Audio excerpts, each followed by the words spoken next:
de volta com mais um episódio. Marcelos Vinícius, como você está hoje? Cara, como todas as perguntas que você me faz, isso é uma pergunta complexa, mas tem uma resposta simples. Não.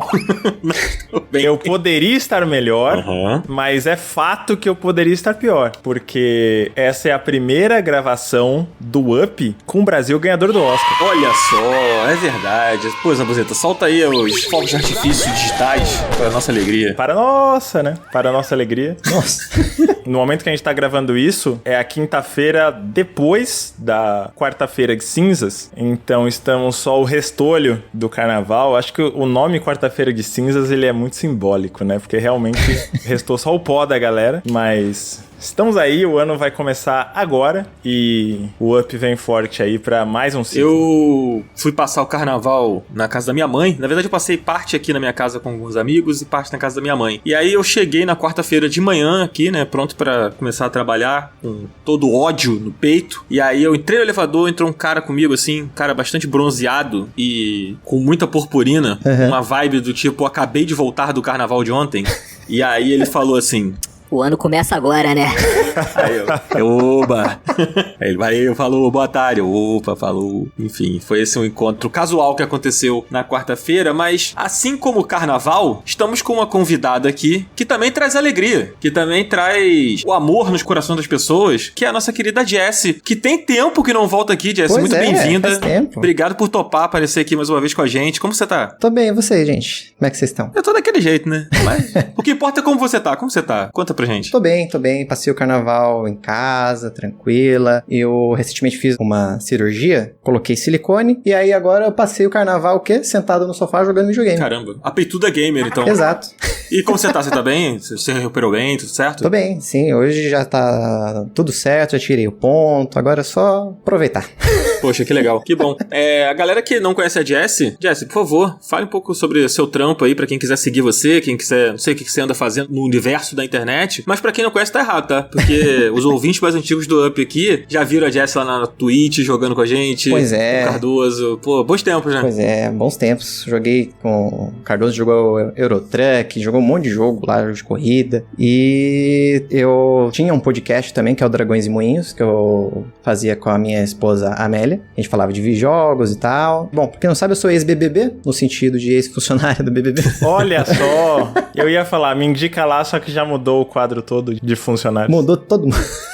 Ninguém do pessoal que trabalhava comigo na época que eu fiz o BBB, que eu fiz o 20, 21 e 23. Ninguém mais trabalha lá. A equipe toda nova. Pô, pegou boas edições, hein? O 23 é subestimado. Foi divertido.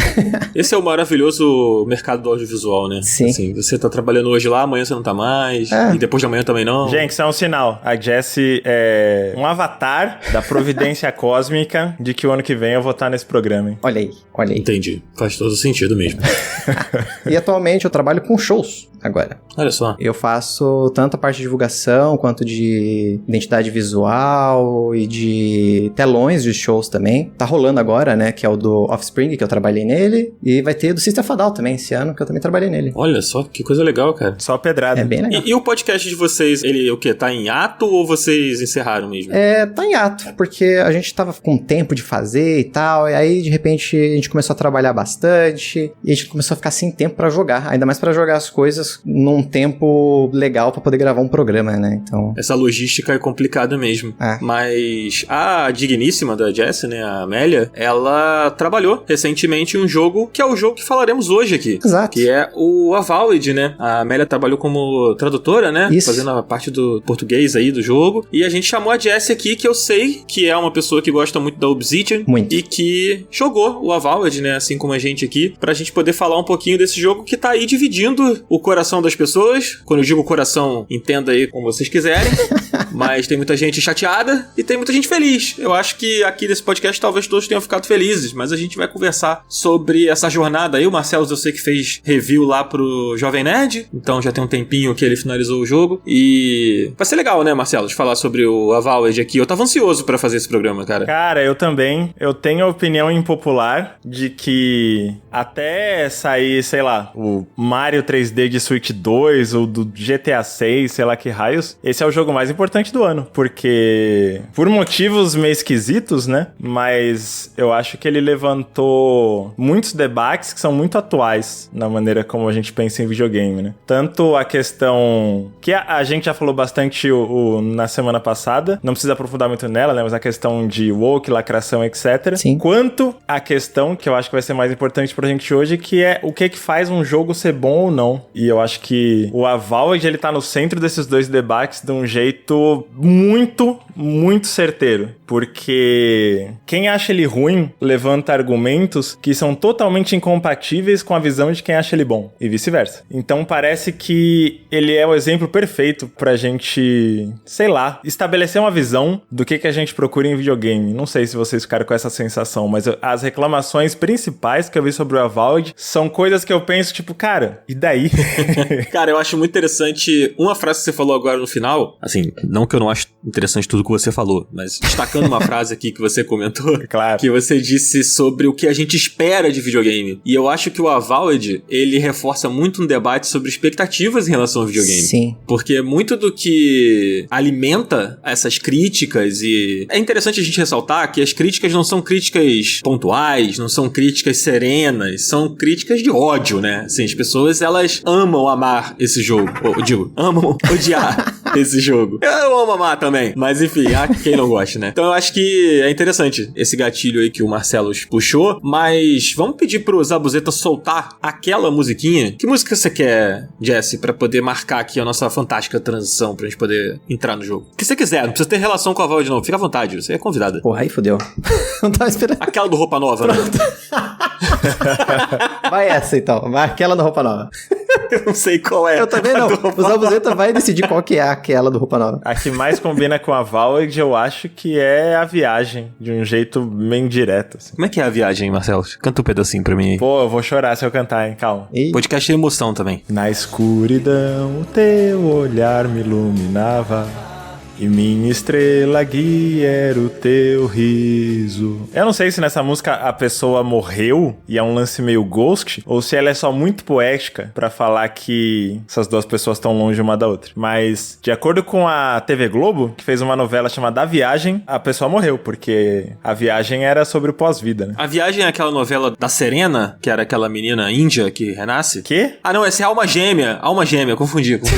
A viagem era a galera morre e vai parar numa planície de roupa branca, assim, um lance meio reino dos Teletubbies. Caralho. Essa novela era, tipo, das 8, assim, ou das 9, sei lá? Ou ela era daqueles horários que é, tipo, ou novela histórica ou novela engraçada? Pô, boa pergunta. Eu vou fazer esse tiratema agora. Porque se for novela das 7, sem o Marcos Pasquim ou aquele Moscov, Eduardo Moscov? Não sei. Não ganha minha atenção, entendeu? Tem que ter um desses dois aí. Cara, a Wikipédia não fala... Ah, não. Novela da Sete. Foi uma novela da Sete. Ah, então tá explicado. Tinha o Moscov? Não. Ela é do Wolf Maia. Não sei se isso significa alguma coisa pra você. Eu tô falando do ator, caralho. Quem era o protagonista da novela? Deixa eu ver, como é que é o nome? A Viagem, Globo.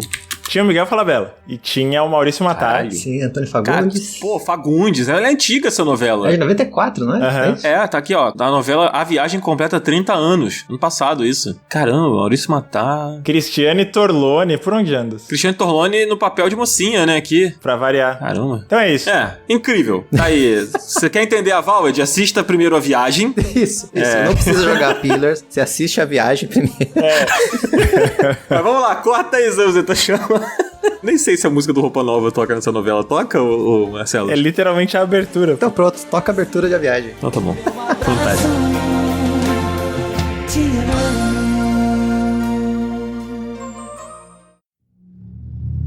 Bom, normalmente a gente começa esses programas assim, fazendo a pergunta do que se trata o jogo, né? Pra você poder, né, nós aqui, nos reunirmos e darmos um contexto pro cara que tá ouvindo esse podcast e ele não faz a menor ideia do que é a Valve, ele saber. Mas o Marcelo já explicou que é praticamente a novela da Globo, né? A Viagem. Então eu não sei se a gente... Você acha, Marcelo, que a gente se dá o trabalho de explicar do que se trata a Valve? Eu acho que a gente só precisa falar qual é a viagem. Eu tô com medo do que vem daí em diante. Vai. Eu também. Cara, parece que a viagem é, sei lá, de um fulano ou uma fulana ou um fulane que foi pra uma terra inóspita, cheia de povos disputando territórios, mas na verdade é uma viagem pro âmago da transcendência, né? A gente lida com entidades, com mistérios sobre a própria natureza, não só a natureza do personagem, mas a natureza do mundo. Quando eu pensei a viagem, eu pensei em uns momentos muito específicos do jogo que a gente pode contextualizar melhor depois, que você tá conversando com uma entidade que você não faz ideia do que é e ela tá dentro de você e talvez isso seja uma bênção ou uma maldição. Essa foi a viagem pra mim. E é interessante que quanto mais você progride e mais você compreende a política daquele mundo, mais essa entidade se manifesta nos seus pensamentos, né? Sim, isso é muito legal. Meio que tudo é uma coisa só, né? Nesse universo. Não dá pra você separar a política da religião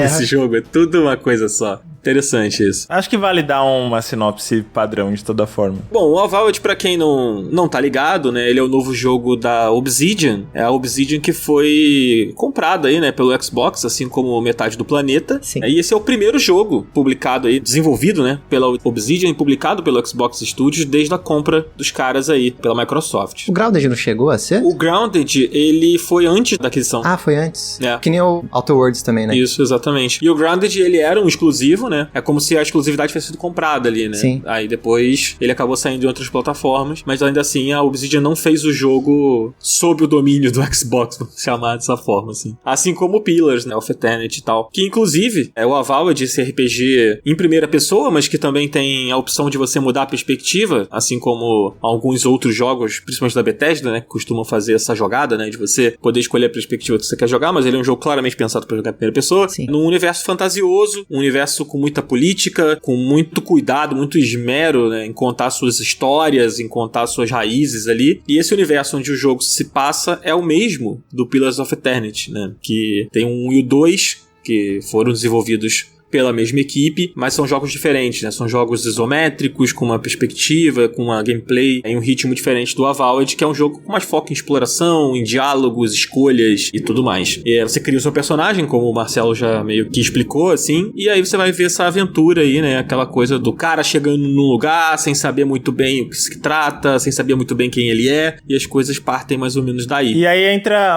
só um adendo. Claro. Eu acho que entra a primeira barreira de muita gente com o jogo, que já é a minha primeira discordância com as pessoas que não gostaram do jogo, que é, eu acho que tem 3 maneiras... Tem mais, mas eu consigo pensar em 3 maneiras principais de você ter o seu primeiro contato com a história desse jogo. Uma é, você manja do mundo de Pillars of Eternity e tá pensando, nossa, que legal voltar para esse mundo, agora de uma maneira mais imersiva, talvez, um orçamento maior e tudo mais. Outra é, você chega, na história você foi enviado pelo imperador de Aedir, que acho que é o maior império do mundo, pra uma terra que é meio que, sei lá, um princípio de colônia. Assim. Eles estão querendo dominar aquele território, mas ele tá em disputa, é um monte de gente vai pra lá pra tentar uma nova vida, e a história começa com você chegando nesse lugar que chama Terras Férteis. Aí entra a segunda maneira que você pode lidar com a história, que é, não sei o que está acontecendo, mas tudo bem, porque é divertido descobrir. E a terceira maneira de lidar com essa história, que eu acho que muita gente na internet adotou, é... Cara, não tô entendendo nada, que lixo essa história. E eu acho que isso já muda totalmente a experiência da pessoa. Até que ponto ela tá aberta de brincar de detetive junto com o personagem, se ela não manja do mundo do jogo, ou até que ponto ela, velho, vocês estão jogando um monte de termo, de reino, de coisa pra ler, eu não sei o que tá acontecendo e eu tô perdido, então é um lixo a história. Eu vi muita gente nessa ideia. É, eu vi também. É, o Game of Thrones faz a mesma coisa, mas todo mundo bate palma, né?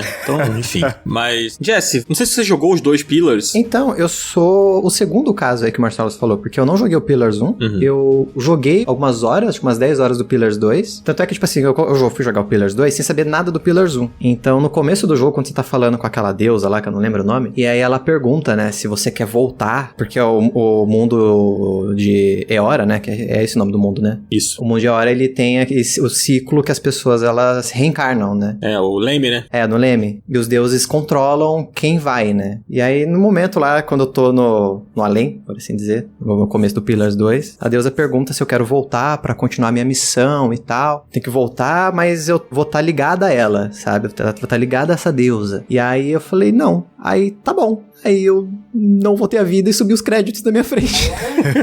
Aí eu fiquei olhando pra tela. Bom, deixa eu começar de novo. Essa foi a experiência que eu tive com o Pillars 2. Eu joguei depois algumas horas e eu parei, porque eu tava trabalhando e tal, não consegui jogar. E é um jogo com muito texto. Verdade. E aí eu não tava conseguindo prestar atenção e tal. Parei e falei, quando tiver tempo eu jogo com calma, né? E aí não joguei mais e comecei a jogar o Avowed agora, sem saber sobre as coisas. Sabia o mínimo. Foi pro limbo do quando eu tiver tempo eu jogo. Exato. Que é um grande erro em 2025. E eu comecei o jogo e eu tô fazendo esse papel de tá lendo as coisas, de prestar atenção no que cada personagem tem até a me contar sobre aquele mundo, sobre aquela cidade, sobre o que tá acontecendo. Todo livro que eu vejo na minha frente, anotação no jogo, eu paro e leio. Eu também.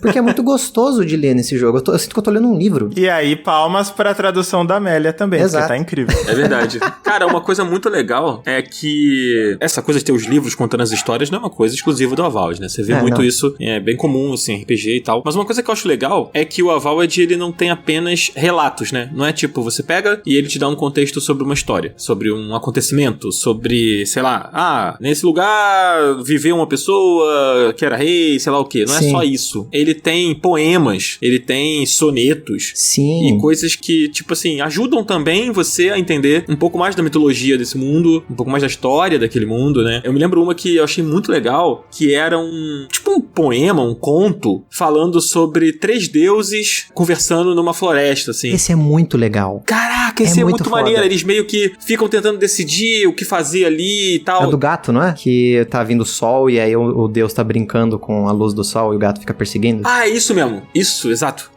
Verdade. Lembrei qual é, esse é muito bom mesmo. É um conto simples, assim, não é muito longo e tal, mas ele é o suficiente pra você entender aquelas divindades que você vê Sim. sendo citadas ao longo do jogo. Então, se você pega e lê esse poema, você tem mais ou menos ali uma ideia do que são essas divindades, né? E conforme você vai avançando, você vai percebendo que essas divindades não são exatamente o que as pessoas dizem que elas são, né? Por exemplo, aquele deus que é o deus do Pillars lá, né? Que é o Brabão lá. Como é que é o nome dele? Eu esqueci agora. Eltas. Eltas, é isso? Isso. É. Ele é visto por uns como meio que um herói. Sim. Né, um cara benevolente, com boas intenções, e visto por outros como um caótico, que gerou destruição, que não sei o quê. Então, isso é muito humano, né? Essa visão dúbia de personagens tão poderosos, né? Então, acho que o jogo faz esse papel muito bem, assim, na hora que ele vai contextualizar sobre as coisas. E ler nesse jogo é muito legal, como a Jess falou. E eu acho importante até. Eu não lembro de outro jogo que tenha me passado essa sensação tão bem assim. Eu gosto de jogos que eles tratam a história, o lore pesado, digamos, como opcional. Sim. Por exemplo, todo mundo fala de como a FromSoft trabalha com isso, mas tem vários outros jogos em que o grosso da história, se você não quiser, você não precisa interagir. A primeira vez que eu reparei mesmo nisso, que eu falei, nossa, que coisa, não? Foi em Metroid Prime, onde você pode passar de cabo a rabo sem ler um texto sequer. As cutscenes são, sei lá, a Samus vendo nave, vendo Ridley chegando, um chefe aparecendo, são umas coisas e aí uns inimigos, uns Metroid voando, só que você pode terminar o jogo sem fazer ideia de quem que você tá combatendo, etc. E o jogo continua incrível se você faz isso. Sim. Não faz falta, é um termo meio pesado, mas eu acho que o jogo não cresce muito mais com a história dele. Ele não depende da história pra ser incrível. Eu acho que a minha primeira memória de um jogo que faz isso assim muito bem é o Fallout New Vegas. Eu ia falar isso.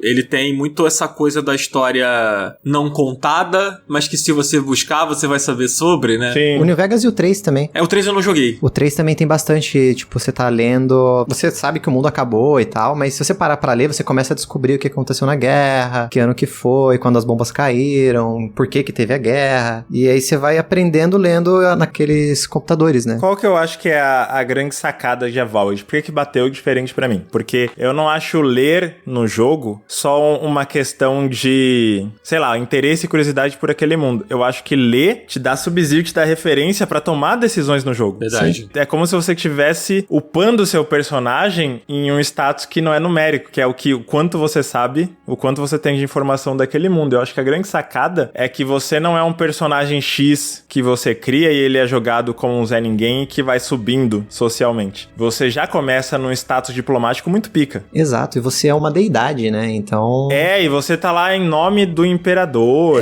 Então você é recebido nas cidades como uma figura importante. Às vezes até uma celebridade, você desperta curiosidade, você desperta às vezes medo nas pessoas. E espera-se que pessoa que tá lá representando o imperador tome decisões em relação à política daquele mundo. Só como você vai tomar essas decisões se você não faz ideia do que tá acontecendo? E, pô, isso faz muita diferença na maneira como interagir com os textos, que eu pensei, cara, eu sou uma deidade, eu tô aqui representando, talvez eu nem concorde com esse imperador, mas eu tenho que saber o que tá rolando. Eu acho que é legal a gente até explicar mais ou menos, né, como que o plot da história é apresentado, né, a Jess comentou até agora que você é uma deidade, né? Não é como se fosse um semideus, mas nesse mundo é como se fosse isso, né? Sim. É o Avatar, uma alma que foi tocada representando um deus específico, assim. Exatamente. E quando você constrói seu personagem é que você é meio que apresentado a esse conceito, mas você não é apresentado tão profundamente. Você vai entender melhor sobre o que são as deidades quando o jogo de fato começa, né? Mas as pessoas, elas comentaram muito na internet, eu vi muita gente comentando sobre o visual do personagem, né? Porque quando você constrói ele, você tem algumas características físicas que você escolhe ali na construção, que parecem uns fungos, né? Parecem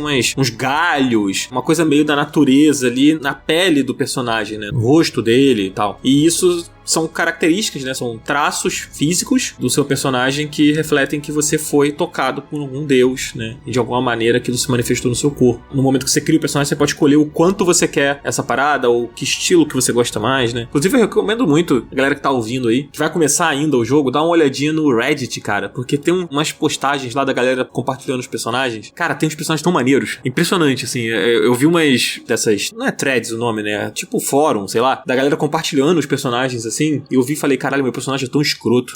Por que eu não vi isso aqui antes, sabe? Tem tantas ideias legais aqui que dá pra você fazer na criação do personagem, né? Que, enfim. Agora eu já avancei muito. Meu personagem é simplesmente um velho com galho na cabeça. Mas, enfim, é isso. Esse lance do 3G, sei lá, a característica, o fenótipo de deidade, né? Que é um lance meio que você falou. Parece que é um cogumelo, um galho, alguma coisa ali. Ele é obrigatório porque ele aparece direto no texto, né? As pessoas reagem, elas sabem só de olhar pra você que você é uma deidade, porque os traços são muito marcantes, né? Você pode até ocultar, né? Na criação do personagem. Você pode escolher ocultar tudo, se eu não me engano. É, dá pra ocultar. Dá pra ocultar tudo, né? Dá. Mas você pode ocultar só uma parte também. Ah, eu quero ter só os traços no rosto, não quero ter o do cabelo. Ou eu quero ter só o do cabelo, não quero ter o do rosto. Enfim, pra quem não gosta, né, da parada. Mas eu acho que depois que eu comecei a jogar, eu até pensei assim, poxa, eu queria ter mais traços, sabe? Queria ter caprichado mais nisso. Eu coloquei só no rosto também. E aí depois, tipo, no meio, assim, do jogo, assim, eu fiquei pensando, pô, se ele tem uns galhos aqui na cabeça, aqui uns negócios meio doidos, sabe? Ia ficar legal. Porque todo mundo reage. O meu personagem parece o fauno do labirinto do fauno, tá ligado? Sim, porque quando você começa a falar com uma pessoa no jogo, assim, que nunca te viu, ela reage muito a como você é, né? Isso que é uma parada que a pessoa nunca viu na vida dela. E aí eu fiquei pensando, pô, devia ter mais traços pra fazer um pouco mais de sentido, assim, no meu mundinho, do meu jogo ali, sabe? É interessante isso que você falou, porque apesar das pessoas não terem visto, elas reconhecem, né? Sim. É como se, tipo, os contos dizem que as pessoas que foram tocadas pelos deuses são assim. Sim. E aí, quando essas pessoas veem você, elas já... Nossa, você é uma deidade. É, tipo se a gente visse um elfo, alguém com a orelha do Legolas do nada, a gente, caralho, um elfo. Sim. Na verdade, eu ia achar que é um nerdola indo pra algum evento, né? Tipo, com aquelas orelhas de plástico e tal. Lá vai um criador de conteúdo que faz live de RPG na Twitch. Enfim, a história, né, isso que o Marcelos comentou, é importante a gente falar, que você é esse enviado aí do Império, e na construção do seu personagem você pode escolher as suas raízes, né, você pode escolher a sua origem ali. E é legal, né, que dependendo do que você escolhe, isso influencia nos diálogos, isso influencia no combate, né, e no meu caso, influenciou na forma como eu lido com as escolhas, assim. E essa parada de ler os livros é uma coisa que eu gosto de fazer nos jogos, mas nem sempre eu leio tudo, assim, sabe? Às vezes eu leio, às vezes eu não tô com muita paciência, eu não leio. Nesse jogo eu escolhi ser um acadêmico. Então eu escolhi aquela origem lá do cara que era muito inteligente, aí o rei foi, pegou ele, colocou ele pra estudar na biblioteca, não sei o quê. Eu escolhi essa também. Escolheu essa também? Uhum. Então, aí, tipo, eu sou super diplomático nos diálogos, eu sou um pouco arrogante, né? Porque as opções de resposta do acadêmico são meio arrogantes, né? Do tipo, você sabe tudo, né? Então eu me senti obrigado a ler tudo. Do tipo assim, cara, eu preciso ler tudo, porra. Esse sou eu vivi enfurnado numa biblioteca a vida toda. Agora que eu tô saindo pro mundo, tendo contato com um lugar que eu não conheço, eu não vou me interessar pela história, sabe? Então eu meio que me obriguei a... Não, eu tenho que ler tudo.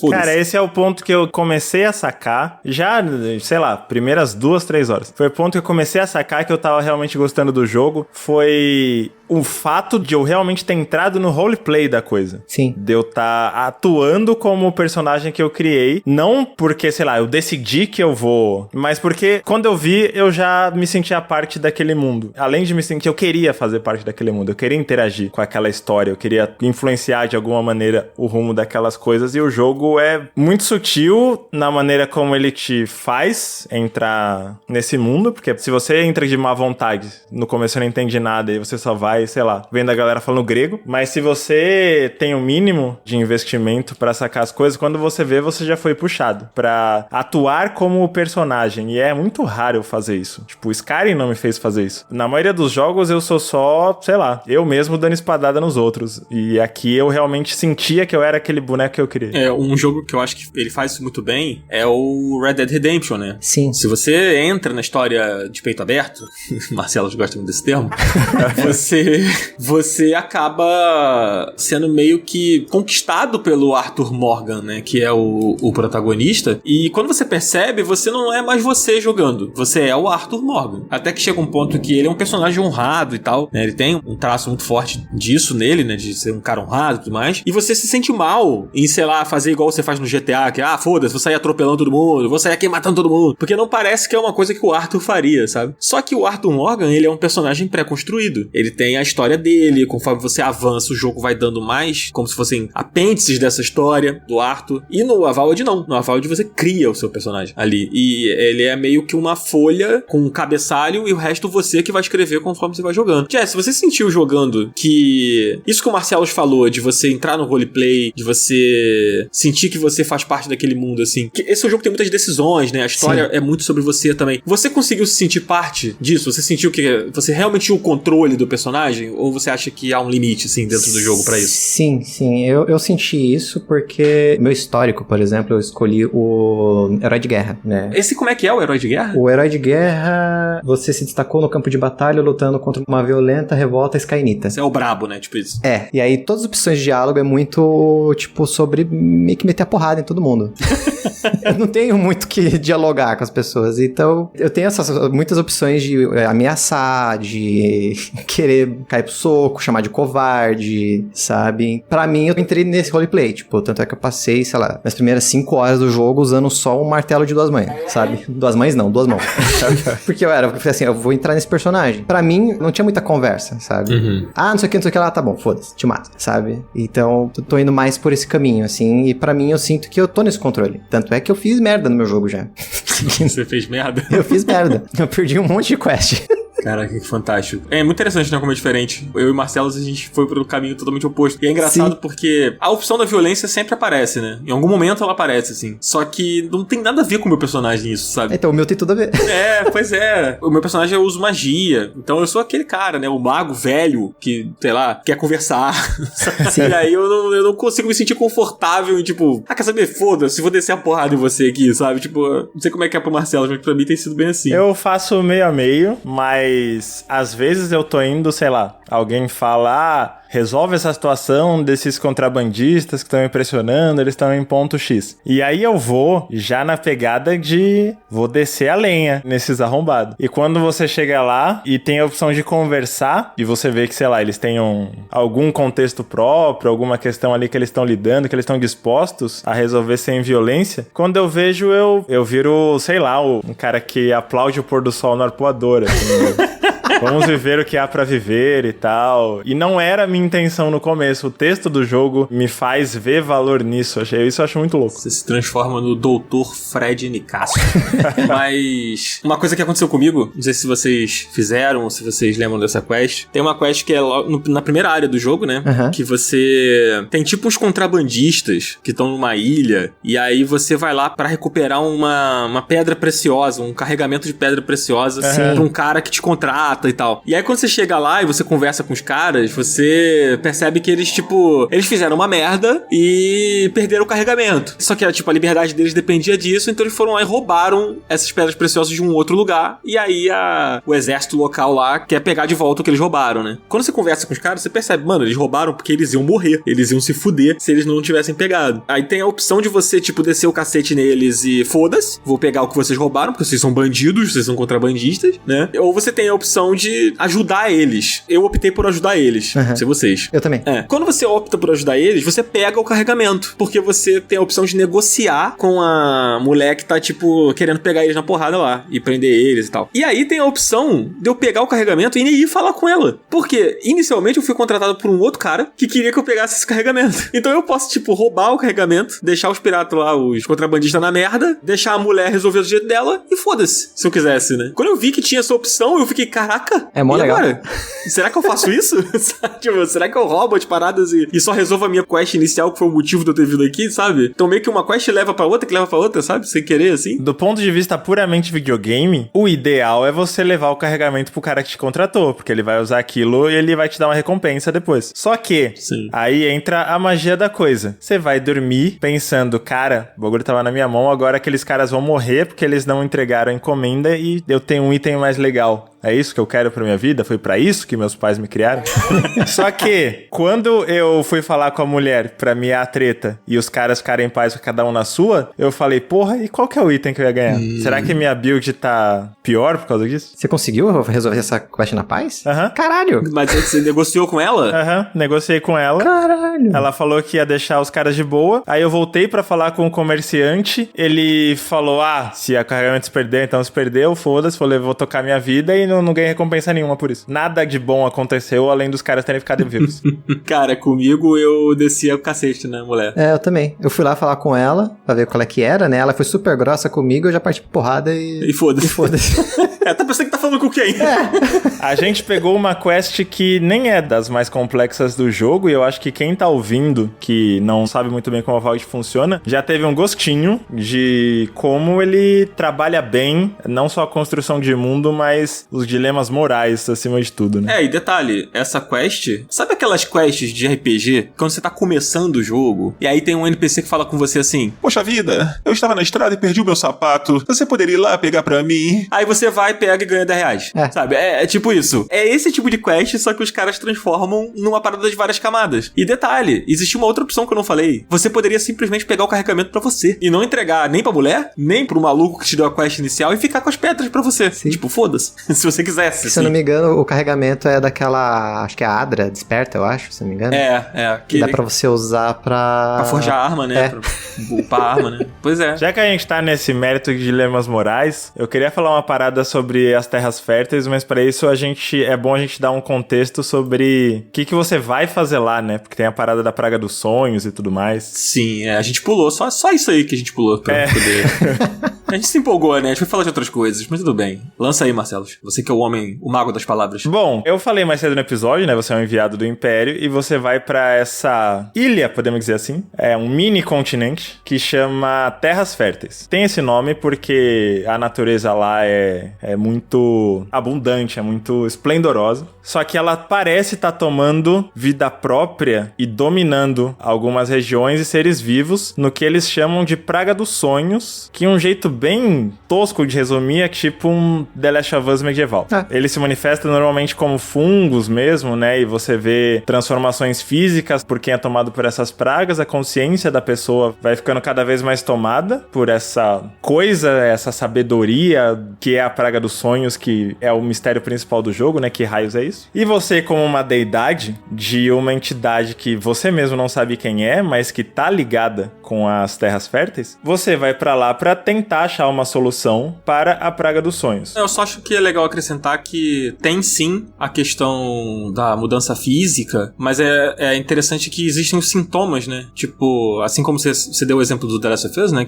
Ou qualquer jogo de zumbi, que o cara vai começando a se transformar, ele tem uma febre, etc. Nesse jogo também tem um sintoma, assim, né? Que a pessoa, ela começa a ficar delirante. Sim. Porque nos sonhos ela começa a ser perturbada, né? Ela começa a ter visões, ter coisas, assim, que vão fazendo com que a pessoa pareça que ela tá enlouquecendo. Então eu acho que o nome Praga dos Sonhos é meio que por isso também, né? Tem um ponto que a pessoa não sabe mais quando tá sonhando, quando tá acordada, tem tudo isso, assim, né? Isso. Você pega algumas anotações que tem, assim, sei lá, você vê pelas datas, a pessoa, ela vai, tipo, meio que ficando louca na carta. Tem uns diários assim, né? Verdade. Isso, uns diários. Eles já tinham mostrado essa aptidão em Pentiment, né? Mas pra quem gosta de filosofia e de teologia, é muito rico, assim. Dá pra traçar vários paralelos e dá pra pra se aprofundar na cosmologia do jogo, é muito gostoso. Mas eu queria falar das Terras Férteis pelo lado mais político também, porque eu acho que a coisa que me fascinou mais não foi nem essa parte da Praga dos Sonhos, foi perceber que as Terras Férteis, pra onde você vai, seria meio que a América do Sul no século XVII, sei lá. Sim. É uma colônia, existem vários países, no nosso caso, tipo, vários interesses conflitantes entre holandeses, ingleses, portugueses, espanhóis. Tem o povo nativo daquela região e tem várias tentativas de fundar uma cidade, uma sociedade dentro daquele espaço. E, velho, é muito incrível você jogar um jogo, explorar as Terras Férteis e explorar as questões e os dilemas de cada lugar. Como uma pessoa latino-americana, eu acho que é uma experiência que eu não sei nem se a Obsidian faz ideia do quão poderosa ela é pra gente, assim. O jogo te obriga a se posicionar sobre colonização, sobre imperialismo. E é interessante que ele te obriga a se posicionar em relação a essas coisas, sendo que o seu personagem, ele tá do lado, entre aspas, errado da história ali, Sim. né? Você é o cara do Império. Você é um porta-voz do Imperador, que é o colonizador máximo ali. Por muitas vezes, você é responsabilizado pelos NPCs, pelas desgraças que estão acontecendo, só que ao mesmo tempo, o jogo possibilita você a se desvincular disso, né? Conforme você vai tendo as opções de diálogo, as quests, a forma que você escolhe resolver as quests e lidar com esses personagens e esses problemas. Então, eu acho que aí entra o papel muito interessante das side quests, porque as side quests, elas servem para enriquecer o mundo, enriquecer a experiência do jogo por si só. Eu acho que toda side quest serve para isso, né? Para enriquecer mais a sua experiência, mas ela serve para você desconstruir o seu personagem também. Porque no início, tudo que você sabe do seu personagem é aquela mini bio de quando você escolhe a sua origem e o que falam para você assim que você chega, né? Que você é um porta-voz, né? Inclusive é assim que as pessoas te chamam, né? Porta-voz. Sim. É verdade. Envoy, acho que é assim que fala, Isso. né? Você é um porta-voz, então todo mundo te chama assim, todo mundo sabe que você é o porta-voz do Império. E aí, conforme você vai tomando as suas decisões, as pessoas vão começando a ver que, tipo, você não é igual a todos eles que vêm do Império, né? Que tem um nome, os caras que vêm do Império, eu esqueci. Os Aeridanos, não é isso? É, isso. Então eles vão vendo que você não é igual a eles e tal. E aí tem um misto de, será que as pessoas acham isso porque você foi maneiro? Será que elas acham isso porque você é uma deidade? Você tem uma coisa ali divina em você, sabe? Então é tudo muito interpretativo, sabe? Sim. As reações são interpretativas no jogo. As coisas que você causa naquele universo, né, graças às suas decisões, também são interpretativas. Então vai tudo da forma como você escolhe observar as coisas ou como você é capaz de entender as coisas que vão acontecendo graças às suas ações, né? E você fica meio que... Isso e subjetivamente, porque pelo menos na primeira metade do jogo, ninguém vai te colocar nesses termos, mas você fica meio que dividido entre o imperador e a entidade que você nem sabe direito quem é que você tá representando. Sim. Parece que na sua consciência vai rolando um cabo de guerra. Tipo, se eu agir aqui pra agradar o Império, eu tô indo contra o que essa voz maluca tá falando nos meus sonhos. E em várias situações acontece isso, e o jogo também, ele... Obviamente, eu acho que ele tem uma visão da equipe criadora sobre o que seria certo e errado, moralmente falando, mas ele não tenta te guiar pro lado, entre muitas aspas, correto. Se você quiser ser uma pessoa que tá cagando pro bem-estar do povo das Terras Férteis, ou se você realmente concorda que o melhor pra eles é ter uma legislação e ser unificado pelo Império e tal, o jogo vai, beleza, vai seguindo aí. Uma coisa que eu acho legal é que, eu não sei como é que foi pra vocês, na experiência de vocês, mas é logo no iníciozinho do jogo que você é apresentado a essa voz que tá na sua cabeça, né? Você não sabe de onde ela vem e tal. E aí, como o meu personagem é uma deidade, né? E você sabe disso, e as pessoas te lembram disso o tempo todo. E aí, tipo, você apresentar essa ideia, né, e tal. E assim, eu falei, cara, eu vou abraçar essa ideia de que eu sou uma pessoa que foi tocada por uma entidade, eu sou um enviado, sei lá, do mundo místico, seja lá o que for, e eu vou tomar as minhas decisões de forma que eu respeite essa minha divindade aqui que tá falando comigo. Mas aí, com o tempo, eu fui começando a me questionar e questionar as coisas que a divindade tava falando comigo. E aí eu comecei a ter dúvida de até onde essa divindade que fala comigo, ela tá alinhada ao que eu quero pro meu personagem, sabe? E eu acho que isso é muito, tipo, a fé é isso, sabe? A fé, a religião, ela é isso, né? Você, a princípio, você é ensinado a crer naquilo ali, você é ensinado a abraçar aquilo ali, e com o tempo é natural que você questione certas coisas. É natural que você passe a duvidar de certas coisas, assim, né? E eu acho que o jogo representa isso muito bem também, né? Tipo, quando a entidade vem no meu sonho porque eu tomei uma atitude, que eu salvei uma pessoa, e ela vem falar assim, você não deveria ter salvado essa pessoa, isso pode causar consequências pra você no futuro, tipo, você fez errado, agora você está em risco, tipo, eu fiz errado mesmo? Sabe?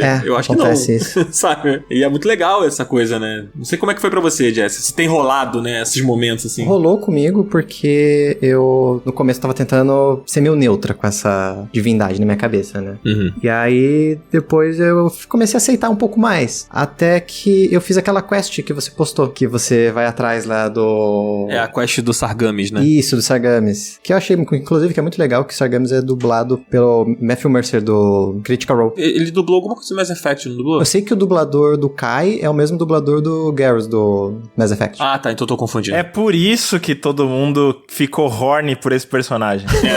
Pois é. É a voz, cara, da mesma maneira como ninguém diria que o Garrus é, sei lá, pros padrões humanos, ninguém diria que ele é um galã. Mas todo mundo morre de tesão pelo Garrus em Mass Effect, e eu notei pelo discourse, pelo debate em torno do Avowed, que acho que a principal frustração dele não ter romance é que todo mundo queria transar com o Kai e não consegue. Sim, e o Kai ele tem uma aparência meio Vin Diesel.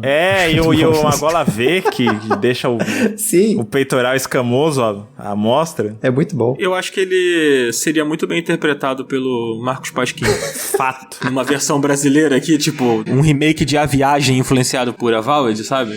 Pra quem não faz ideia do que a gente tá falando, Kai é o primeiro personagem que entra na sua equipe. São 3, eu não sei se é spoiler falar o número de personagens, mas... A equipe que você tem nesse jogo, ela é muito menos determinante do que em outros RPGs de ação recentes, né? Ela é mais um complemento da sua build, com habilidades que você acha que vão encaixar melhor no seu personagem do que, por exemplo, você não controla nenhum desses personagens. Não é nem de longe uma coisa parecida com Final Fantasy VII Rebirth, onde cada personagem tem a sua própria jogabilidade e você pode praticamente conduzir a maior parte do jogo com o seu personagem favorito. Não, aqui eles são companhias que exatamente complementam. 80% do combate é você mesmo, e aí 10% em cada um dos personagens que você colocou como aliados, que podem compensar o que você acha que é sua maior fraqueza. Mas eles não têm uma grande influência. É semelhante ao combate do Dragon Age Veilguard, né? Tipo, você tem os companions com você, e eles são como se fossem habilidades do seu personagem, né? Exatamente. É como se você comprou uma habilidade nova de, sei lá, cura, e aí, na verdade, ela é representada, entre aspas, por esse personagem ali, porque aí o personagem é que cura você e os seus companheiros, sabe? Então você tem um botão de ação que você vai apertar ali pra poder pedir pro seu companheiro fazer alguma coisa. Ele luta sozinho, se você não quiser usar as habilidades, ele vai estar lutando e te ajudando de toda forma, mas é muito mais interessante você usar as habilidades, né? As habilidades são muito efetivas, assim. Tipo aquele anão que entra no grupo depois, que ele tem aquela habilidade de prender os inimigos. Essa habilidade é muito boa. Pô, é muito boa essa habilidade, ela faz maior diferença, né? Acho que a gente podia entrar no combate, né? Não sei se vocês querem falar mais alguma coisa sobre a história, sobre o mundo, assim.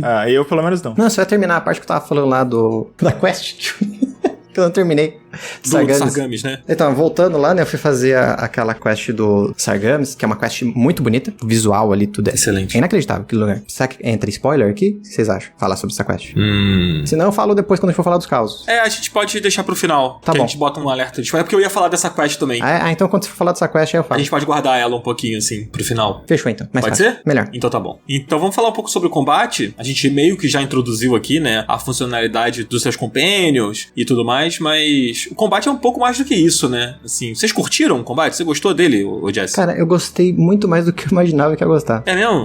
Porque, tipo, eu joguei Fallout, o Outer Worlds, joguei Skyrim e tal. Só que, tipo, eu sempre ficava meio assim com o combate. Eu gosto, mas eu sei que é um combate já meio datado. E eu tava esperando que ia ser isso, de novo, sabe? Ia ser a mesma coisa, tipo o Outer Worlds, assim, sabe? Vai ser meio que a mesma vibe. Que não é ruim, eu gosto até. Mas aí, quando eu fui jogar, eu fiquei muito surpresa. Porque é muito gostoso jogar. Tipo, eu toda hora quero entrar em um combate porque é muito legal. Tem alguma coisa no peso dos golpes, nas animações, que deixa tudo muito crocante, a palavra. Exato. Eu uso espada com escudo agora e é muito legal, porque eu fico tentando sempre defender na hora certa e tal, aí tem toda uma animação, aí dá o crítico, aí tem toda aquela animação. É muito gostoso de ver tudo acontecendo. E num jogo primeira pessoa, eu acho muito incrível isso, um combate gostoso em primeira pessoa, assim, de melee. Eu acho, inclusive, uma das coisas que me fez não amar o Cyberpunk Cyberpunk, o 2077, foi que eu não gostei do combate. Ah. O gunplay dele é maneiro. Sim. Eu acho muito bem feito, o do Cyberpunk. Não sei como é que tá hoje, que eu não voltei no jogo, né? Mas na época que eu joguei, era uma das coisas que eu achava mais legal, era o gunplay. Mas o gunplay é como um jogo FPS, né? De tiro, assim. Então, tipo, quando eu entrava num combate contra um chefe, eu esperava que um combate fosse ser mais legal. E eu não achei tão legal. Nem quando eu peguei as armas melee, eu não achei tão bom, sabe? Sim. E no RPG, eu acho muito importante o combate ser divertido, sabe? Principalmente que é um jogo que, tipo, o combate é importante, né? O Avowed, o combate é parte crucial do jogo, né? Tipo, você vai ter vários confrontos ao longo do jogo, muitos você pode evitar, mas é legal você poder lutar, porque tem muitas magias, tem muitas armas, tem muitas coisas, muitas habilidades pra você aprender, então, claramente eles querem que você invista no combate, né? Pelo menos é a sensação que eu tenho. E eu acho que funciona muito bem. Você falou que tava jogando de espada e escudo, mas você tem a opção no jogo, né, pra quem não jogou, de montar, tipo, uma build principal e uma segunda build ali de armas, Sim. né? Um conjunto, né? É como se fosse a opção A, aí você tem uma arma pra mão esquerda e uma arma pra mão direita, e aí se você aperta o Y, né, no controle do Xbox, você troca pra segunda combinação. Qual foi a que você tava jogando? Você tava de espada e escudo? Só isso? E a ou- outra era uma pistola com uma lança. Nossa, que maneiro, combinação diferente. Sim, porque aí, tipo, com a lança é que eu faço. Eu atiro, aí enquanto carrega, eu acerto com a lança. E aí eu fico nessa. Ah, maneiro, maneiro. E você, Marcelo, quais foram suas combinações? Cara, todo jogo, no automático, eu uso espada e escudo. Deve ser, sei lá, por Ocarina of Time ser minha pedra fundadora de gameplay. Não de gameplay no geral, né? Mas de como eu passei a analisar jogos assim, né? Então eu sempre tento fazer esse paralelo. Minha casa é espada e escudo. Só que tem uma coisa em Avowed que é muito bacana, que é o fato dele não ter classes, né? Isso é muito bom. Eu sei que pra muita gente fala, como assim? Isso é muito legal. Mas é muito legal porque você, a qualquer momento do jogo, você é livre pra experimentar outra coisa só de zoeira. Você pode pegar uns inimigos não tão fortes no mapa principal, num dos mapas que você tá, né? Na área aberta do mapa, pra testar, só de ver como é. E você pode trocar várias vezes, você pode ir e voltar pra um combate corpo a corpo, algo à distância, um de magia, um de tiro. Tem tanto arco e flecha quanto armas de fogo. E no fim, depois de ter passado umas 15 horas de espada e escudo, pra mais, acho, eu descobri que é muito estiloso e é muito gostoso você ter um livro de magia numa mão e uma pistola na outra. Isso é muito legal. Cara, é maravilhoso. Não só porque você compensa, né, magias de controle de ambiente com os tiros, mas porque é visualmente muito estiloso, né? Enquanto primeiro em pessoa, o livro abertinho e uma pistola, pô, normalmente seria a varinha, né? O padrão é você combinar Sim. com a varinha. Sei lá, deu um tempero pro meu personagem que eu achei, caralho, classudo, hein? Pô, achei legal, acho que eu vou fazer isso aí. Eu vou tirar a lança, vou colocar o livro. Eu não tinha pensado em fazer isso. Quando eu usei o livro, eu usei com a varinha na outra mão. Você testou isso, Dan? Cara, a minha combinação, uma mão eu uso o livro na esquerda e uma espada na direita. Aham. Na outra build é o escudo em uma mão e a pistola na outra. Aí, de longe eu atiro com a pistola ou jogo magia, né? Dependendo da situação ali. Se o cara chega perto de mim quando eu tô com magia, eu ataco ele com a espada. E se o cara chega perto de mim quando eu tô com a pistola, eu defendo com o escudo, né? Então, eu sinto que eu consigo me defender, assim, nas várias possibilidades. É engraçado que eu postei uma gameplay minha nas redes, né? No Blue Sky e tal. Não precisa no Blue Sky. Em algum lugar que eu postei. E aí alguém veio comentar assim, pô, mas é foda que quando tem muito inimigo, você não consegue fazer essas coisas que você tá fazendo. Que, tipo, na gameplay que eu postei, eu, tipo, dava uma estocada no inimigo, aquela que você crava a espada nele e chuta ele pra longe, né? É muito legal.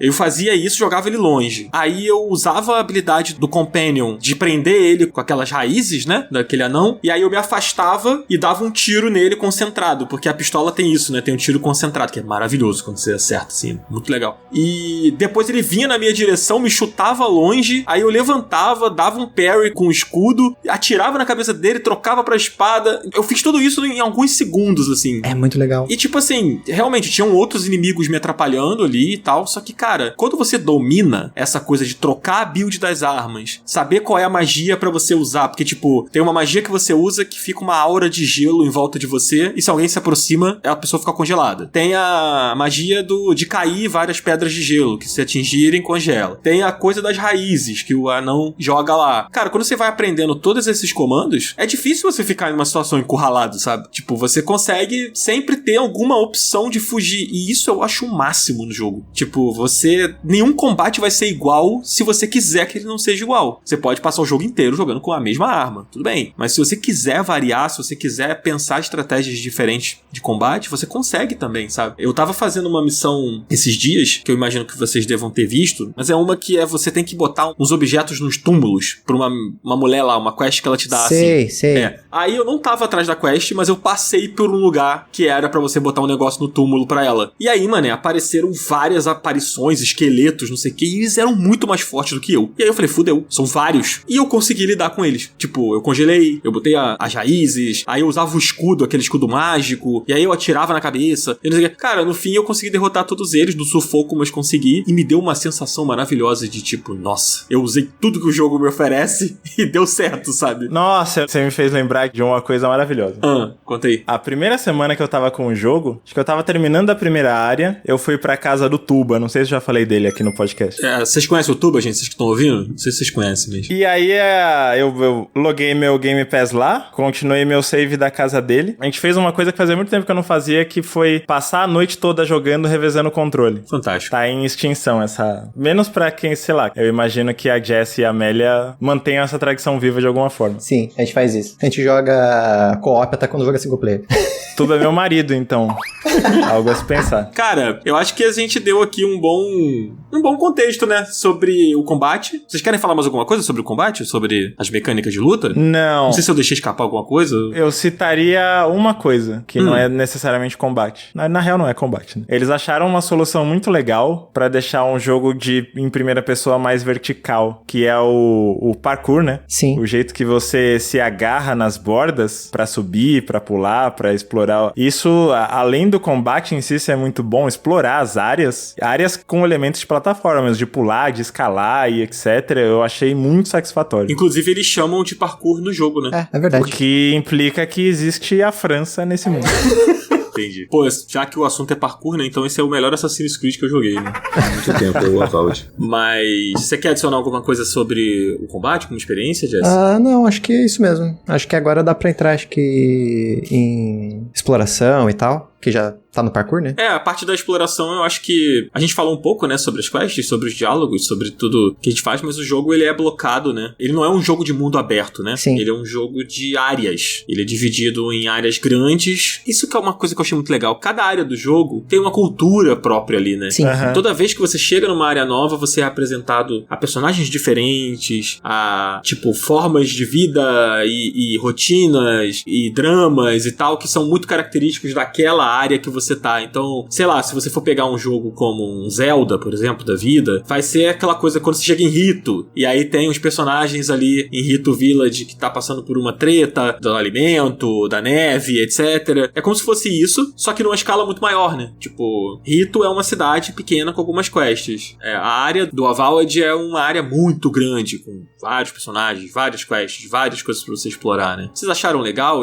o ritmo de jogo através dessas áreas, assim, blocadas? Eu prefiro que seja assim. Você prefere? Eu prefiro. É mais fácil de você explorar aquela área e conhecer tudo ali primeiro, pra depois você ir pra um outro lugar e tal. Eu acho que também fica mais bem construído. Sei lá, a sensação que eu tenho. Eu não gosto de jogos tipo Starfield. Você pode andar, fazer isso, fazer aquilo, o mundo é gigantesco, você pode ir andando pra puta que pariu, mas não tem nada, sabe? E aqui eu prefiro ter tendência a preferir jogos com áreas, assim, não mundo aberto mesmo, assim, sabe? Chamam de mundo semi-aberto, né? Ou bairro aberto. E eu prefiro também. Eu só vi vantagens. Claro, a liberdade restrita, dependendo de como ela é feita, ela tem suas vantagens também. E tem as pessoas que buscam isso, né? Que acham talvez um retrocesso você não ter tudo interligado. Mas você tem muitas vantagens, tanto de controle da progressão da curva de dificuldade, de quais elementos da história você libera por vez, em que ritmo que a história vai progredir. E eu, particularmente, eu sempre achei, sei lá, eu fico meio ansioso quando tem muitas quests, muitas coisas pendentes, eu acabo desistindo de fazer side quest. Sim. E aqui é mais fácil controlar quando tipo, sei lá, você vai pra primeira área, você vê,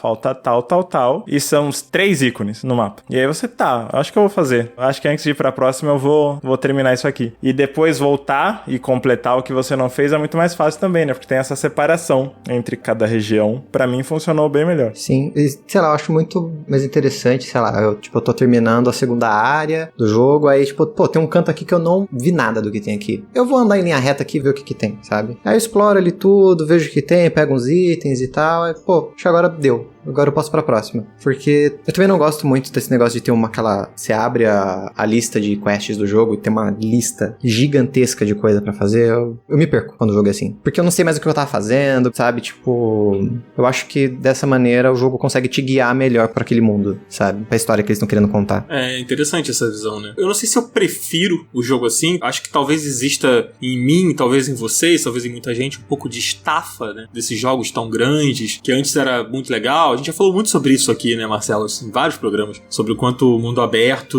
né, se tornou uma coisa um pouco cansativa, assim. Acho que a última vez foi quando a Tainá tava falando de Indiana Jones. É verdade. E eu lembro que quando ela falou desse lance de semi-aberto, de tudo que ela falou de legal, esse foi o momento que eu pensei, tá aí, eu tô interessado nesse jogo. Que eu acho que é justamente uma saturação, não tanto do formato, mas eu acho que do tamanho das coisas, né? Sim. A gente fica muito investido, passa 80 horas num mundo e a gente vai pra outro jogo e ele exige as mesmas 80 em um bagulho de um tamanho colossal. Até você entrar no ritmo pra engatar marcha nessa nova experiência, fica parecendo trabalho, sabe? Uma coisa que é interessante, até pegando um pouco esse comentário que você fez agora, Marcelo, da Tainá, é que eu lembro que a Tainá cita uma coisa nesse programa que a gente falou do Indiana Jones, que é uma coisa que não tem no Indiana Jones, que é tipo assim, você acha uma quest sem querer, ou você tá numa quest e você acaba acessando uma área da quest que você não deveria ter acessado ainda, e aí o jogo meio que te bloqueia no Indiana Jones. Uhum. No Avowed, ele é mais inteligente. Tipo, se você entra numa caverna que faz parte de uma quest que você não pegou, você automaticamente entra na quest. Sim. Não sei se isso aconteceu com vocês, mas aconteceu exatamente isso comigo. Eu entrei numa caverna sem querer, e aí eu cheguei lá, a pessoa falando, não, porque as pessoas estão passando fome, não sei o que lá, e eu, gente, o que essa pessoa tá falando? Sabe? Aí ela me fez uma pergunta. Você acha que a gente tem que fazer isso ou aquilo? O caralho. Eu não sei. Não sei nem quem é vocês. Quem é você, cara? Aí eu falei, tá bom, se a pessoa tá passando fome, eu não vou sacanear eles, né? Eu não quero que ninguém passe fome. Então eu fui e dei essa resposta. E aí no fim deu tudo certo, sabe? Na quest, assim. Eu fiz essa quest, só que eu peguei a quest no começo. Eu não peguei, eu só fui parar nela sem querer. E aí acabou que eu fiz a quest, deu tudo certo, ninguém morreu de fome, eu acho. Veremos.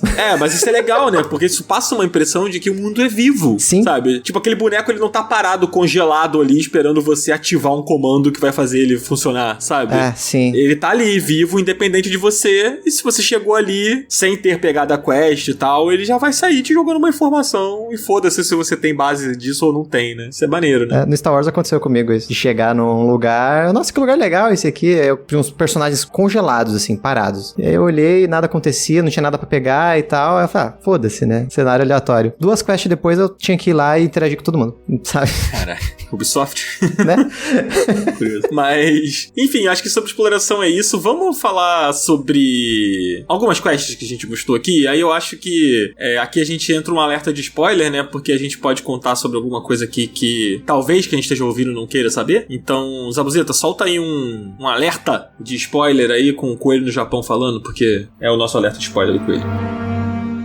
Pule para 1h, 8 minutos e 27 segundos para ouvir as considerações finais. Ó o spoiler! Ó o spoiler!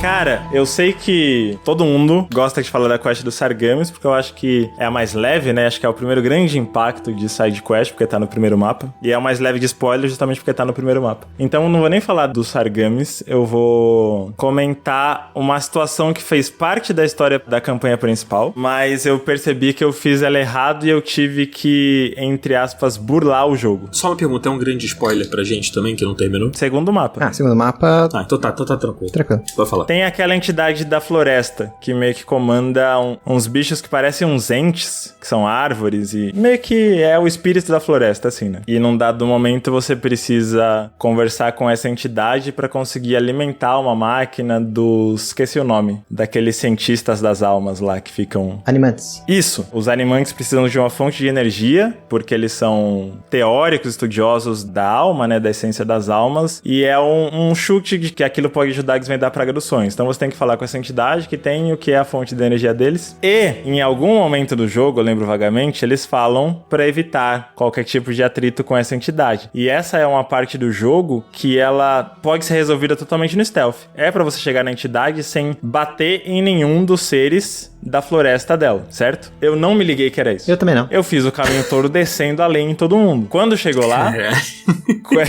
foi um lance meio Undertale, assim. Quando eu cheguei lá, a conversa começa pacífica, mas de repente ela percebe, não, peraí, nossa, a dor dos meus filhos que você matou e você não vai sair daqui com vida e tudo mais, e eu não tinha a opção de diálogo, eu não tinha upado bastante pra ter a opção de diálogo pra sair dessa situação. Então, veio o combate. E eu tava com... acho que nenhum item de cura. Nossa senhora. E era impraticável. Essa luta em especial, independente do que eu fizesse, realmente não tinha como eu levar. Eu teria que voltar tudo, refazer meus equipamentos, meus itens, ir lá com várias poções e tal. O que aconteceu? Resumindo, depois de tentar várias vezes e ver que não tinha como e não querer refazer tudo, eu fugi da luta e fiz o reverso. Eu saí da área em stealth, em vez de entrar nela em stealth. Eu consegui fugir dessa luta de chefe, tipo, consegui pegar o item no meio da luta, porque você não precisa derrotar pra pegar o item, ele tá atrás do altar. Então, enquanto o couro tava comendo, eu peguei o item, fugi da luta, por escampadão que tem na frente, e tentei sair de lá, não tinha fast travel liberado enquanto eu tava dentro da área. Então, eu tentei chegar num lugar que permitisse fast travel, sem ser visto por mais ninguém, porque eu tava no bico do couro. E deu certo. Caralho. No bico do corvo. Em vez de fazer a ida em stealth, que é o que o jogo queria, eu fiz tudo errado e dei um jeito de fazer a volta em stealth. E eu acho que foi uma experiência muito única. Fantástico.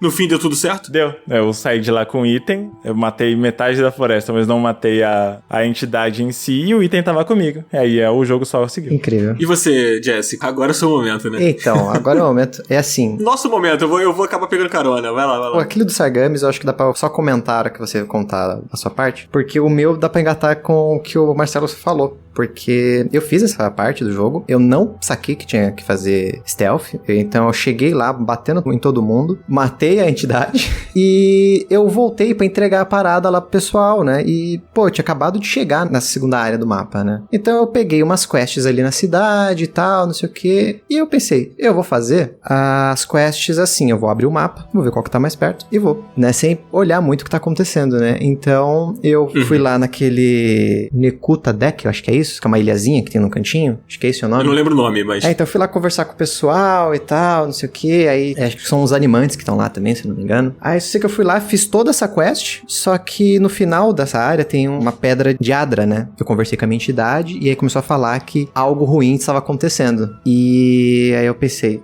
sei lá, né? Que deve estar, na hora que eu sair aqui da caverna aqui, vai ter uma galera vindo aqui me matar, sei lá, vai ser alguma coisa do tipo, né? Quando eu saí da caverna, eu dei de cara com a cidade pegando fogo. Nossa. E tava completamente em chamas a cidade. E apareceu do meu lado na tela um monte de quests que foram canceladas. Isso então foi a merda que você disse que foi a merda que eu fiz. Eu fiquei olhando e eu, puta, mano, eu não acredito nisso. E aí, eu perdi um monte de quest que era da cidade, porque a cidade foi pro caralho. Eu não conheci quase ninguém na cidade. E aí eu fiquei olhando e eu falei, não vou voltar um save de sei lá quantas horas atrás pra isso. Eu falei, vou aceitar, esse é o meu destino agora. E aí eu fiquei olhando, eu, não acredito. E eu comecei a passar por várias partes do mapa, que com certeza tinha uma quest ali que era pra acontecer, sabe, uma área bem construída, com o loot pra você pegar, com os inimigos ali e tal, inimigo mais forte, nível 3 e tal, eu quero uma quest. Eu não sei que quest é. Nunca vou saber. Você chegou a encontrar o refúgio do povo? Encontrei o refúgio. Só que aí eu perdi tudo, as quests de recompensa que eu tinha pego. Por mais que tenha a moça lá com quadro de recompensa nesse abrigo, eu perdi tudo. Todas as recompensas já era. Apagaram as quests. Caramba. Mas Assim, tudo bem, foi uma grande desgraça, né? Mas você não acha fantástico isso ser uma opção? Eu achei fantástico, até que eu aceitei. Tipo, a primeira vez que eu fechei o Outer Worlds, eu fiz o Bad End, sem querer. Incrível. Eu aceitei, eu vou levar isso aqui agora. Eu não sei se a cidade era pra pegar fogo, se não era, se fazia parte da história lá pegar fogo mesmo. Não sei se tinha como impedir isso, mas eu perdi um monte de quest ali, um monte de coisa que eu podia ter aprendido na cidade. Que tristeza. Eu entrei na cidade só pra pegar umas quests e fui embora. Não fiz mais nada. Caraca, muito bom isso, cara. Posso falar do Sargamis? Pode. Fale do Sargamis. Cara, o Sargamis, eu não sei se ela é a minha quest favorita, das que eu fiz, mas eu acho que ela é a que mais me impactou, porque muito mais do que a quest principal, pra mim ela foi o primeiro momento que o jogo falou comigo assim, cara, isso aqui é especial. Isso aqui não é só um RPG comum, assim. Pra mim, né, não sei como é que foi a experiência de vocês na quest, mas eu fui muito descrente no encontro do Sargamis, assim, tipo, eu achei que ele fosse um charlatão, sabe? Que eu peguei essa quest com os meninos o soldado lá que o irmão ficou perdido. Sim. Então ele fala pra mim, se você puder ajudar o meu irmão e os meus companheiros que ficaram perdidos nessa caverna, blá blá blá. Depois eu fui ver, quando eu compartilhei sobre essa quest, acho que foi no Blue Sky, alguém comentou que achou essa quest indo direto na caverna. Então encontrou as duas meninas, né, as duas cavaleiras que estavam lá, e aí elas deixaram o cara passar e tal, só que ele não sabia que tinha que resgatar o irmão nem nada do tipo, sabe? Porque ele não tinha pegado a quest nesse ponto. Eu peguei nesse ponto. E aí quando eu cheguei lá e encontrei esse personagem, o Sargamis, que ele é chamado de o profeta, né, o oráculo, sei lá, eu fui lá, encontrei ele e aí eu fui percebendo que ele era um cara meio doidão da cabeça, que ele queria fazer um ritual brabo. Só que conversando com ele, eu não tinha entendido que a ideia dele era construir uma parada pra pegar as almas das pessoas, né, como se fosse realmente um ritual ali, né, pro deus dele. Eu não tinha sacado isso conversando com ele. Aí, eu não sei se vocês sacaram, mas pra mim, assim, eu só achei que ele era só um cara meio piroca. Não, eu achei que essa quest teve vários plot twists. Sim, o deus dele é o Eotas, não é? É, exato. Que é o deus do Pillars 2, né? Ele Isso. tem papel fundamental no Pillars 2, né? E assim, pra falar a verdade, no início da conversa com ele, como eu ainda tava naquele momento que eu comentei no início do episódio, que eu tava muito alinhado a, tipo, seguir a minha divindade, sabe? Aceitar o meu destino de deidade, não sei o quê. Quando eu comecei a conversar com ele, eu falei assim, pô, beleza, esse cara pensa mais ou menos parecido comigo, né?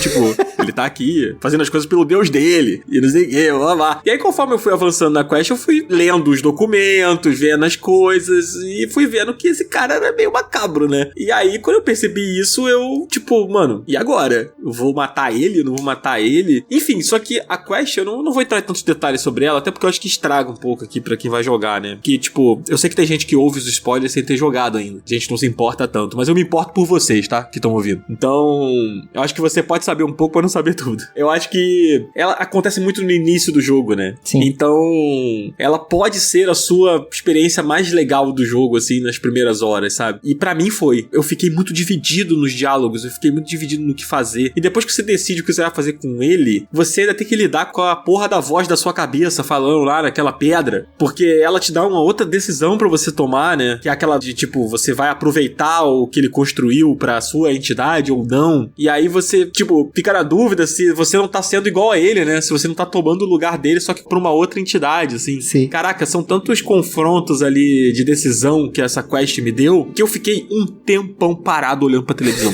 Assim, tipo, eu soltei o controle, falei, cara, o que eu vou fazer? Tipo, será que eu vou tomar a decisão errada? Será que eu pego uma rota maligna aqui se eu fizer isso daqui, sabe? Enfim, eu acho que esse nível de decisão que o jogo impõe ao jogador é muito rico, sabe? Ele transforma o jogo, ele bota o jogo num patamar muito elevado, no meu conceito, assim. E a caverna em si, tanto em level design quanto em direção de arte, ela é incrível. É um linda. conteúdo opcional. É, É fantástico. muito incrível essa quest ser uma side quest. É, absurdo. Eu ia falar isso agora. Tipo, tem RPG que eu joguei que a quest principal não é tão incrível quanto essa side quest. Sim. É fantástico, assim. Muito incrível. Mas você também curtiu essa, né? Vocês dois curtiram, né, gente? A do Sargamis. Eu lembro que o Marcelo falou comigo que tinha gostado pra caralho também. A Jess começou a falar lá atrás e acabou não indo adiante, né? Sim, é que o que aconteceu comigo nessa quest é porque eu tava, né, tipo, essa divindade aqui falando comigo aqui, eu consegui o que ela tá falando, sabe? Parece de boa, né? Então eu tava indo, aí comecei a fazer essa quest achei muito foda, e conversei com o Sargamis e tal, e aí eu já comecei a achar, esse cara, ele tá fazendo alguma merda. Ele tá fazendo alguma merda, tá muito estranho isso aqui e tal. E aí naquele momento da decisão do que fazer com ele, né, e depois você conversa com a sua divindade, eu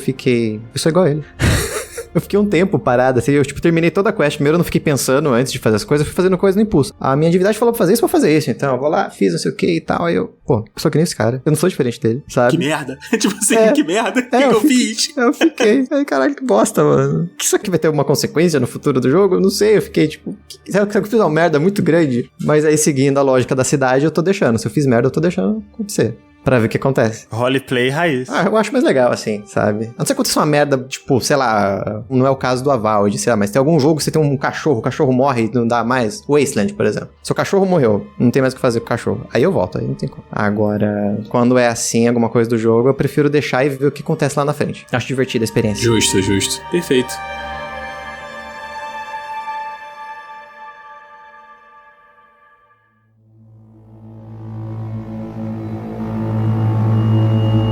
Gente, acho que é isso, né? Acho que a gente até passou um pouco do nosso tempo aqui, mas antes da gente encerrar, eu quero saber da Jessie se ela acha que vale a pena jogar o Avowed, suas considerações finais aqui sobre o jogo, pra galera que tá ouvindo. Pô, pra mim vale muito a pena jogar o Avowed, assim, mesmo que você não tenha jogado Pillars, você não saiba nada, só acho importante jogar o jogo, assim, tipo, de mente aberta, sabe? Deixa o jogo contar a história pra você. E eu acho importante também não ir com a mentalidade que, sei lá, quero que a Avowed seja que nem o Kingdom Come, que seja que nem, sei lá, Skyrim. Não é. Pra mim, acho que o Avowed é muito mais um Outer Worlds no mundo de Pillars, sabe? É muito mais isso, assim. Eu amo Outer Worlds e a minha expectativa era essa pro jogo e eu não me decepcionei nem um pouco. Muito legal. E você, Marcelo? Cara, acho que volta porque eu falei no começo, né? Eu acho esse jogo muito importante pra cada pessoa refletir o que ela valoriza, né, no tempo dela com o jogo. Ainda mais que ele tá no Game Pass, você pode tirar a sua conclusão, se você já assina o Game Pass, sem gastar um centavo a mais. Acho que é muito importante a gente falar muito sobre hype, expectativa, Metacritic, sobre a influência que os influencers têm, né? Ora, vejam. E eu acho que é muito importante conseguir fazer esse exercício de, pô, o que o jogo quer me dizer? Não é o que eu tô esperando previamente sobre o jogo. O que vai sair dessa minha interação com o jogo? O que o jogo vai tentar me falar e como eu vou responder a isso? Isso é uma coisa entre você e o jogo. Não entre você e o Metacritic, não entre você e o Twitter Blue Sky, não entre você e seu canal favorito. Uma relação entre vocês. Isso quer dizer que eu recomendo? Sim. Pra caralho. Incrível. Cara, eu vou pegar carona, vou endossar o que vocês falaram, eu recomendo o jogo, eu concordo com os elogios, acho que são todos muito justos. E assim, eu tinha prometido pra mim mesmo que eu não ia comparar o Avowed com o Skyrim. Eu prometi pra mim mesmo. Eu falei assim, eu olhei no espelho antes da gente entrar aqui pra gravar e eu falei assim, você não vai citar Skyrim nesse podcast. Mas eu preciso citar, porque as pessoas estão citando demais e comparando demais, sendo que os próprios desenvolvedores falaram que o jogo não é um Skyrim. E de fato ele não é. A proposta dele não é ser um Skyrim, ele é um jogo muito mais narrativo, ele é um jogo muito mais sobre você pilotar um personagem da forma que você quiser, do que um Skyrim, que é aquele RPG daquele jeito lá, que você vai construir família, você vai construir casa, você vai virar vampiro, você vai, sei lá, ser o chefe da guilda dos assassinos, e não sei o que. Ele não é sobre isso, sabe? Ele tem uma característica muito forte dele ali de RPG e tal, e essa coisa da primeira e terceira pessoa, as pessoas batem o olho e falam, nossa, Skyrim, o novo Skyrim, nunca será. E, mano, não é, o jogo nem quer ser isso, sabe? Exato. Então, parem, pelo amor de Deus, de cair nessa conversa, cara, de tipo... esse é o Elder Scrolls 6 que deu errado. Não é, mano, sabe? Ele não quer ser isso, ele não se propõe a ser isso. É o que o Marcelo falou, ele é um jogo com as suas próprias ideias, ele vai entregar uma coisa que você precisa estar disposto também a consumir. A Jess e o Marcelo falaram isso muito bem, né? Você tem que ir com a mente aberta e você tem que entender que, mano, ele não é o que as pessoas estão te dizendo que ele é, sabe? Ele é o que ele vai te apresentar, então jogue pronto pra viver a experiência que ele quer propor. E, cara, eu acho que ele acerta muito em várias coisas, ele erra, sim, em algumas coisas também. Ele tem os seus defeitos e você pode apontar ali problemas dele. Tem gente que pode não gostar muito da movimentação em terceira pessoa, por exemplo, né? Que tá ali, mas ela é meio esquisita, né? Porque, claramente, o jogo não foi feito pra isso, mas eles colocaram isso muito até pra mimar as pessoas que gostam, né, Sim. da opção de você apertar um botão e poder ver o seu personagem ali no mundo, com a armadura que você botou, com o cabelo que você escolheu. Então tá muito mais ali pra isso, na minha opinião, do que pra você de fato jogar o jogo em terceira pessoa. Mas até mesmo nisso, que eu acho que ele não acerta muito, você tem como customizar, né? Porque se você entrar no menu, você pode aproximar, por exemplo, a câmera em terceira pessoa pra jogar com ela em cima do ombro. Então ele fica mais parecido com God of War, por exemplo, se você quiser. Ou você pode abrir mais o ângulo e deixar bem mais aberto pra você ver o seu boneco mais de longe. Então assim, tem até as formas de você customizar e tentar transformar a experiência mais próximo daquilo que você gosta. Mas de toda forma, o jogo ele tá ali pra abraçar os caminhos que você vai escolher trilhar. E eu acho que ele é um jogo sobre isso, sobre os caminhos que você vai escolher trilhar. Então, não escolha trilhar o caminho das comparações infundadas e nem escolher o caminho de ouvir certas pessoas na internet, sabe? Dê uma chance pro jogo. Cara, se você tem Game Pass, então, porra, você já tá pagando o Game Pass, você não vai pagar nada a mais pra jogar o jogo. Então, dá uma oportunidade, joga o jogo, cria seu personagem, consome a história do jogo de peito aberto e, mano, você pode viver uma experiência muito incrível se você fizer isso, sabe? The Legend of Open Chest. E, Marcelo, muito importante dizer aqui que esse jogo não é um Breath of the Wild-like, tá? Então, já descarte isso. Fora, ele não tem nem paraglider? Não tem paraglider. Se bem que ele tem grama, né? Tem grama. Então, assim... Bastante grama. Bastante grama, então. Mas a grama não é tão alta, né? Então não sei se é muito Breath of the Wild. Mas, enfim, gente. Acho que é isso. Esse é o Avowed. Espero que vocês tenham gostado desse episódio. Eu queria agradecer muito a presença da Jessie aqui, que topou gravar com a gente. São 10 horas da noite. Eu imagino que ela esteja morrendo de vontade de jantar. Então, Jessie, muito obrigado por ter colado aqui mais uma vez. Obrigado. Você é uma pessoa muito querida. E volte sempre. É só chamar. Deixa aí suas redes. O que você quiser deixar. Se você quiser deixar. Se não quiser também, tá bom? Seja livre. Se quiser me seguir no meu Blue Sky, é jessimacedo.bluesky. E no Instagram também. Só que sem o Blue Sky, né? Mas é Jessie Macedo. Só não procura Jéssica Macedo, porque Jéssica Macedo é uma mulher que escreve livro de romance com chat GPT. Importante. Meu Deus do céu. Não sou eu. Importante distinção. Pelo amor de Deus, não confundir com essa pessoa, por favor. Mas, muito obrigado, Jess. Tamo junto. Vamos nessa, Marcelo? Vamos, que o ano começou, né? O ano começou finalmente. Marcelo, qual a enquete que a gente vai colocar aqui nesse episódio? Cara, a gente vai colocar... Skyrim é um Avowed que deu errado? Caralho. Tá aí, essa vai ser a enquete, espero que vocês tenham gostarem. Semana que vem a gente tá de volta, gente, quarta-feira, 10 horas da manhã, tamo junto. Valeu, Jesse, valeu, Marcelos. Tchau. Forte abraço, parabéns, Fernanda Torres, e hidratem-se, muito importante. Continua calor. Tchau, gente, beijo. Tchau, Jesse. Gente, apoiem no Orelo, tá? Acho que a gente não falou sobre isso hoje, é muito importante. Senão, isso aqui acaba.